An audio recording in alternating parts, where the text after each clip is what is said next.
Welcome back sa panibagong araw dito sa probinsya. Sa araw na ito, nagpakuha ako sa pamangkin ko ng buko dahil gagawa tayo ng paborito nating buko ice candy.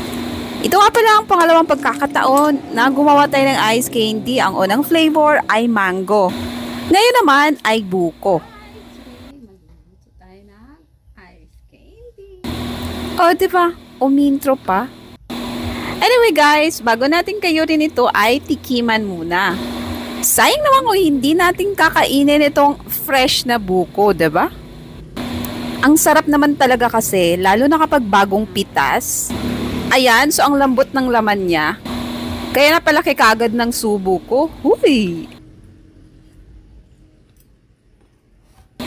Actually guys, si Nico hindi siya kumakain ng laman ng buko kasi feeling niya slimy. Madulas daw.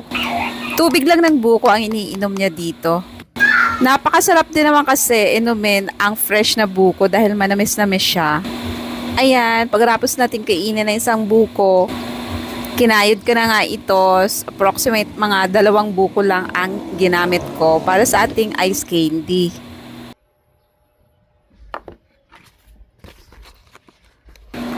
Aantay muna natin si ate dahil siya magluluto ng mixture mamaya. Oh, ayan, umaura pa kasi. Pagkatapos niyang magawa, itong at gabi na si Nico ay pinakialamanan pa ito. Medyo matabang nga, kaya nilagyan ko ito ng isang latang condensed. Set aside muna ito, palamigin bago balutin. At dahil mainit pa, pinatulog ko muna si Nico bago balutin ito. Approximate, nakagawa ko ng almost 50 pieces.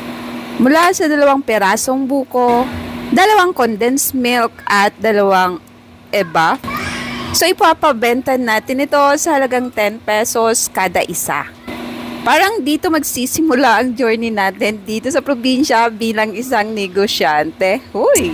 Bago mag-alas 12 ng gabi, sa wakas, natapos na rin natin itong balutin.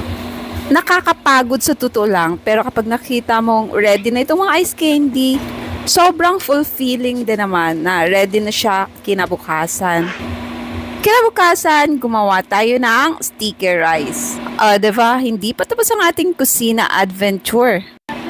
Dahil sticky rice, nagsayang tayo ng malagkit na bigas. At buti na lang, meron akong sesame seed na dala, kaya sinangag ko na rin ito. Ang bango niya guys, once na medyo natotoasted na nga siya. Pagkatapos magsaing ay gumawa tayo ng sauce ng ating sticky rice. Diba? Napakasimple lang ng proseso. Medyo tiyagaan lang natin. Dahil may proseso. Pagkatapos ay hiniwa ko na nga itong mga mangga dahil ito ang tatoppings natin.